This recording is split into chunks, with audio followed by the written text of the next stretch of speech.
South Indian actress Nayantara, जिनकी जो movie Annapoorani है वो हाल ही में नेटफ्लिक्स पर रिलीज़ हुई थी, लेकिन अपने रिलीज़ होने के कुछ दिन बाद ही इस मूवी को नेटफ्लिक्स से हटाना पड़ गया, क्योंकि कुछ हिंदू ग्रुप्स जो हैं उनका क्लेम है कि इस मूवी के अंदर कुछ ऐसे सीन्स हैं जो उनके रिलीजियस सेंटिमेंट्स हैं उन्हें हर्ट कर रही है। और इसी वजह से ZEE5 जो कि प्रोड्यूसर है इस मूवी का, उसे भी एक अपॉलॉजी इशू करनी पड़ी टू दी विश्व हिंदू परिषद, और एक कंप्लेंट भी फाइल की है by the founder of an organization called Hindu IT cell. उन्होंने ये जो कंप्लेंट है वो मुंबई के अंदर की है और इसी के बेसिस पर एक FIR फाइल की गई है अगेंस्ट नयनतारा, जय and several other officials and makers जो कि इस फिल्म के अंदर शामिल थे। आज के हमारे वीडियो में हम इस पूरी कंट्रोवर्सी के बारे में डिटेल में समझेंगे और इसके बाद आप कमेंट्स में हमें बता सकते हैं कि आपका क्या व्यू पॉइंट है, इसे जो है हटाना चाहिए था या नहीं हटाना चाहिए था। And please do like, share and subscribe to our channel, क्योंकि आपका जो सब्सक्रिप्शन है वो हमारे लिए बहुत ही ज़रूरी है और इससे हमें एनकरेजमेंट मिलता है कि हम जो टॉपिक्स बना रहे हैं वो आपको पसंद आ रहे हैं। तो सबसे पहले हम स्टार्ट कर लेते हैं कि ये जो मूवी है ये आखिर किस बारे में है और इसमें ऐसा क्या दिखाया गया है जिसकी वजह से लोगों के जो रिलीजियस सेंटिमेंट्स हैं वो हर्ट हो रहे हैं। तो ये जो मूवी है ये एक ब्राह्मण गर्ल के बारे में है जिसका जो नाम है वो है अन्नपूर्णी, और ये जो रोल है ब्राह्मण गर्ल का वो प्ले कर रही हैं नयनतारा। अब ये जो लड़की है इसका ड्रीम है, इसका सपना है कि वो एक शेफ़ बनना चाहती है और इसीलिए वो चुपचाप अपने फादर को बताए बिना एक होटल मैनेजमेंट कोर्स में अपने आप को एनरोल कर लेती है। क्योंकि उसके जो फादर हैं वो स्ट्रिक्ट वेजिटेरियन हैं और टेम्पल कुक भी हैं, तो इसीलिए उन्हें अच्छा नहीं लगता कि वो जो लड़की है वो इस तरीके से होटल मैनेजमेंट के कोर्स करे जहाँ पर शायद उसे नॉनवेज डिशेज़ भी बनानी पड़े।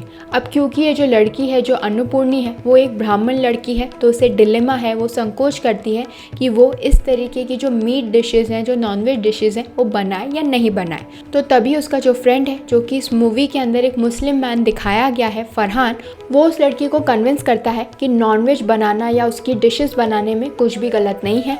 और इसके लिए वो साइट करता है एक वर्ड्स को, एक कविता को, जो कि वाल्मीकि की रामायण में से है और संस्कृत के अंदर है, जिसमें उसका कहना ये था कि भगवान राम और लक्ष्मण जी भी जो हैं वो शिकार करते थे और उसके बाद नॉनवेज खाते थे ताकि जो उनकी भूख है, जो उनका हंगर है, वो उसे मिटा सके। और इसी डायलॉग की वजह से जो हिंदूज़ हैं वो काफ़ी नाराज़ हैं। उनका कहना है कि जो हमारे रिलीजियस सेंटिमेंट्स हैं वो हर्ट हुए हैं कि हमारे भगवान के बारे में ऐसी बातें बोली जा रही हैं। क्योंकि जो डेलिकेट अपर कास्ट हिंदूज़ हैं वो वेजिटेरियन हैं, उनके लिए ये सुनना, ये समझना बहुत ही मुश्किल है। ये आइडिया ही गलत है कि भगवान राम जो हैं वो इस तरीके से मीट खाते थे, जानवरों को मारते थे और उसके बाद उन्हीं को कुक करके खाते थे। स्पेशली तब जब भगवान राम का जो मंदिर है, जो राम मंदिर है, वो बन के तैयार हो गया है, प्राण प्रतिष्ठा बहुत जल्द होने वाली है, तो इस वजह से उनके जो सेंटिमेंट्स हैं वो बहुत ही हर्ट हुए हैं। और ये जो पूरा मैटर है, जो पूरी कॉन्ट्रोवर्सी है, वो काफ़ी कॉम्प्लिकेट हो चुकी है सिर्फ इस एक वर्ड्स की वजह से। दो रामायण के अंदर कहीं भी एक्सप्लिसिटली ये नहीं लिखा गया है कि भगवान राम जो हैं वो नॉनवेज खाते थे। दो ये जो वर्स है जिसके बारे में इसके अंदर बात हो रही है वो वाल्मीकि जी की रामायण में जो है ये वर्स है जो आपको स्क्रीन पे दिख रहा होगा, ये पूरा संस्कृत के अंदर लिखा गया है। इसके बाद जब मैंने इस संस्कृत के पूरे वर्स को जो है गूगल ट्रांसलेटर से ट्रांसलेट किया तो मेरे पास ये इसका मीनिंग आया। लेकिन अगेन ये कहना मुश्किल है कि वो खाते थे या नहीं खाते थे, ये हमारा इंटरप्रिटेशन है। जो वर्स लिखा हुआ है वाल्मीकि जी ने जो लिखा है उसी को हम इंटरप्रेट कर रहे हैं। और जो इंटरप्रिटेशन इस मूवी के अंदर दिखाया गया है उसने काफ़ी सारे हिंदूज़ के जो रिलीजियस सेंटिमेंट्स हैं उन्हें हर्ट किया है, क्योंकि आज भी बहुत सारे जो अपर कास्ट हिंदूज़ हैं वो नॉनवेज नहीं खाते हैं। अगर हम वाल्मीकि जी की बात करें कि वो कौन है, वाल्मीकि जी लेजेंडरी पोएट थे जिन्होंने रामायण को लिखा था। वो राइटर थे रामायण के और उन्हें कहा जाता है एज द फर्स्ट पोएट और ऑथर ऑफ रामायणा। अब क्योंकि ये जो कंट्रोवर्सी है ये वेज और नॉन वेज ईटर्स के बारे में है, तो काफ़ी सारी रिसर्चेस की गई हैं कि इंडिया के अंदर कितना % लोग जो हैं वो नॉन वेज खाते हैं। तो 2021 के अंदर जो प्यू रिसर्च सेंटर है उसने एक सर्वे कंडक्ट किया था जिसके अंदर 30,000 इंडियंस जो थे वो इन्वॉल्व थे। अब ये जो इंडियन एडल्ट्स थे, 30,000 इंडियन एडल्ट्स थे, जब उनसे पूछा गया तो ये पता चला कि ज़्यादातर जो डोमिनेंट कास्ट है हिंदूज़ के अंदर दे आर मोस्टली वेजिटेरियंस। लेकिन फिर भी जो 2/5 ऑफ द हिंदू पॉपुलेशन है वो वेजिटेरियन है। इसके अलावा एक वेबसाइट ने जो हमारा नेशनल फैमिली हेल्थ सर्वे है उसके बारे में एक डिटेल्ड रिपोर्ट जो है पब्लिश की। तो ये जो सर्वे था ये हुआ था 2019 से 21 के बीच में, जहाँ पर सर्वे किया जा रहा था about the meat consumption trends, जिसके अंदर पता चला कि इंडिया के अंदर जो मीट का कंजम्पशन है वो काफ़ी तेज़ी से बढ़ा है from 2015 to the present time. और इसके अलावा जो मोस्ट शॉकिंग न्यूज़ थी वो ये थी कि जो हिंदू मीट ईटर्स हैं उनका भी जो नंबर है वो काफ़ी बढ़ गया है फ्रॉम 44.4% टू 52.5%। तो शायद यही रीज़न है कि जब अन्नपूर्णी को नेटफ्लिक्स से हटाया गया तो इसके बारे में काफ़ी सारे डिफरेंट व्यूज़ जो हैं वो सोशल मीडिया में आए। कुछ लोग इसे फेवर कर रहे थे कि हाँ इसे हटा देना चाहिए, हमारे भगवान के बारे में गलत इन्फॉर्मेशन दी जा रही है। कुछ लोगों का कहना था कि ये फ्रीडम है, फ्रीडम ऑफ स्पीच है, जिसको जो समझना है, जो जिस चीज़ को ट्रांसलेट कर रहा है उसे समझ रहा है, वो पोर्ट्रे किया गया है, हमें इसे इस तरीके से दिल से नहीं लगाना चाहिए, अपनी रिलीजियस फीलिंग्स के बारे में ऐसे नहीं सोचना चाहिए। ये सिर्फ जो डायरेक्टर है उसका पोर्ट्रेयल है, उसके सोच और समझ है कि उसने क्या उस मूवी के अंदर दिखाने की कोशिश की गई है। तो इस बारे में जो है सोशल मीडिया पे काफ़ी सारे डिफरेंट व्यूज़ आए।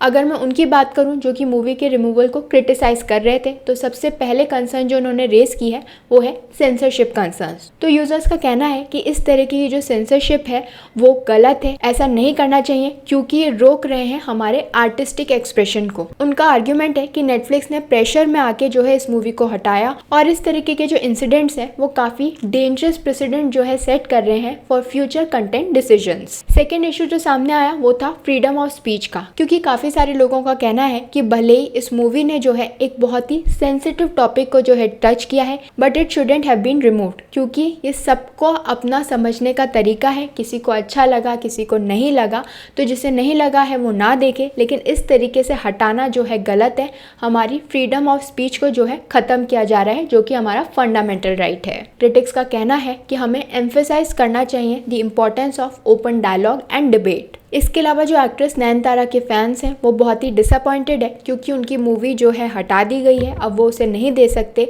तो उनका कहना है कि ये जो फिल्म है ये पॉजिटिव मैसेज दे रही है about women's empowerment and societal change. तो इस तरीके की मूवी को सिर्फ इस बेसिस पर ना हटाया जाए, वो भी तब जब जो स्टेट के अंदर जो सेंसर बोर्ड था उसने इस मूवी को परमिशन दी थी रिलीज़ होने के लिए, तभी वो रिलीज़ हुई थी। ये जो मूवी है ये काफ़ी सारी लैंग्वेजेस में रिलीज़ हुई है, लेकिन प्रॉब्लम आई जब इस मूवी को हिंदी के अंदर रिलीज किया गया ऑन नेटफ्लिक्स। दूसरी तरफ अगर हम उन लोगों की बात करें जो कि इस रिमूवल को सपोर्ट कर रहे हैं, यानी वो सपोर्ट में है कि ये सही डिसीजन लिया गया कि इस मूवी को नेटफ्लिक्स ने हटा दिया। उनका कहना है कि बहुत सारे लोगों के जो रिलीजियस सेंटिमेंट्स थे वो हर्ट हुए हैं और वो एम्फेसाइज कर रहे हैं the importance of religious sensitivity and avoiding offence. दूसरी तरफ कुछ लोग जी स्टूडियोज का जो डिसीजन है उसे अप्रिशिएट कर रहे हैं कि जी स्टूडियोज ने तुरंत रिस्पॉन्सिबिलिटी ली और उस मूवी को जो है हटा दिया है उस प्लेटफॉर्म से।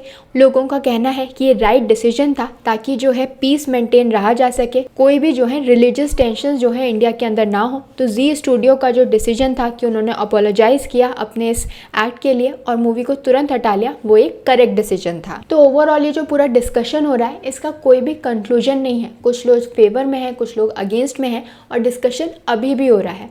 बट आई वॉज वंडरिंग कि क्योंकि हम मानते हैं कि जो अपर कास्ट हिंदूज़ हैं वो मीट नहीं खाते, नॉनवेज नहीं खाते, तो वो कौन से लोग हैं जो अभी भी उस जो रिसर्च कंडक्ट हुई थी, जो सर्वे कंडक्ट हुआ था जिसके अंदर आज भी वो लोग नॉनवेज खा रहे हैं।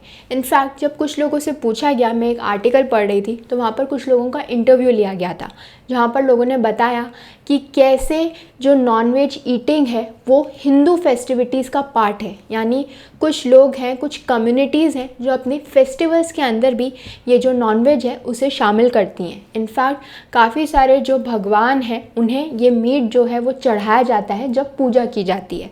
तो ऐसा मैं नहीं कह रही हूँ, बहुत सारे जो हैं लोगों ने अपने कल्चर के बारे में बताया है। तो उसके बारे में ये जो आर्टिकल है मैंने पढ़ा था, उसके बारे में थोड़ा सा मैं आप लोगों के साथ शेयर करती हूँ। तो ये जो नॉन वेजिटेरियन फूड है ये काफ़ी सारे ट्रेडिशंस का पार्ट है with in the Hindu faith. तो एक जने से जब पूछा गया तो उनका कहना था कि जब हम अपनी कुल देवी की पूजा करते हैं तो काफ़ी सारे जो स्पेशल ओकेजन्स होते हैं जैसे कि वेडिंग्स, तो तब क्या होता है वो एक गोट का जो है जो सर होता है उसे भगवान के आगे चढ़ाते हैं, कुल देवी के आगे चढ़ाते हैं एज अ सेक्रीफाइस, और बाकी जो बचा हुआ होता है उसे कुक कर दिया जाता है। उनका कहना था कि ये पार्ट है उनकी थ्रेड सेरेमनी का। जिस पर्सन से ये बात पूछी गई थी वो अपने आप को सकल द्वीपी ब्राह्मण बताते हैं फ्रॉम झारखंड। इसके अलावा बंगाल के एक कायस का कहना है कि क्योंकि ये जो होता है प्रसाद होता है तो इसे अनियन और गार्लिक के बिना पकाया जाता है। इनफैक्ट दशमी के दिन, जिसे हम दशहरा के नाम से जानते हैं, उस दिन भी उनके घर में जो है नॉनवेज कुक होता था। ये पार्ट था उनकी फेस्टिविटीज का। सो वी कैन से कि ये जो मीट ईटिंग का टैबू है ये हमें कहाँ देखने को मिलता है, इन दी वैष्णवाइट। जबकि जो सैविज्म है उनके यहाँ कोई भी टैबू नहीं है मीट ईटिंग को लेके, वो लोग खाते हैं। लेकिन इस समय प्रेजेंट में जो वैष्णवा सेक्ट है वो डोमिनेट करता है। वैष्णवास वो हिंदू होते हैं जो कि वर्शिप करते हैं विष्णु को और उनके अवतार्स को, जैसे कि राम जी और कृष्ण जी। और क्योंकि ये जो सेक्ट है ये डोमिनेट करता है तो इस वजह से जो उनकी प्रैक्टिसेस हैं उन्हें बाय डिफॉल्ट मान लिया जाता है कि जो अपर कास्ट हिंदूज हैं वो कोई भी जो है नॉनवेज नहीं खाता। तो अब हमें हमारा आंसर मिल गया है कि क्यों जो इंडिया है वो दो व्यू पॉइंट्स के अंदर डिवाइड हो गया है, कुछ फेवर में है इस मूवी के हटने के और कुछ अगेंस्ट में। क्योंकि इंडिया के अंदर जो मीट ईटिंग कल्चर है वो भी दो ग्रुप्स के अंदर ही डिवाइडेड है। तो अब हम बात कर लेते हैं उन सेक्शंस की कि कैसे जो है किन सेक्शंस के अंदर ये कंप्लेंट फाइल की गई है। तो इंडिया के अंदर वो कौन सा लॉ है जो इससे डील करता है, यानी अगर मैं कहती हूँ कि मेरे रिलीजियस सेंटिमेंट्स हर्ट हो रहे हैं किसी बात से तो मैं किस प्रोविजन के अंदर जाके कंप्लेंट फाइल कर सकती हूँ। तो ये जो कंप्लेंट है ये फाइल की है राकेश सोलंकी ने, जो कि फाउंडर है हिंदू IT सेल के। अगर हम कंप्लेंट की बात करें तो ये यूपी और महाराष्ट्र के अंदर फाइल की गई है against Nayanthara, Jai, writer director Nilesh Krishnaa, producers Jatin Sethi, R Ravindran and Puneet Goenka, जो कि जी स्टूडियोज के चीफ बिजनेस ऑफिसर भी हैं। इसके अलावा Shariq Patel and the head of Netflix India Monika Shergill. तो अगर मैं प्रोविजंस की बात करूं जो कि रिलीजियस सेंटिमेंट से डील करते हैं, सबसे पहला प्रोविजन है section 153A of the Indian penal code. ये जो सेक्शन है ये प्रोहिबिट करता है promoting enmity between different groups on grounds of religion, race, place of birth, residence, language etcetera.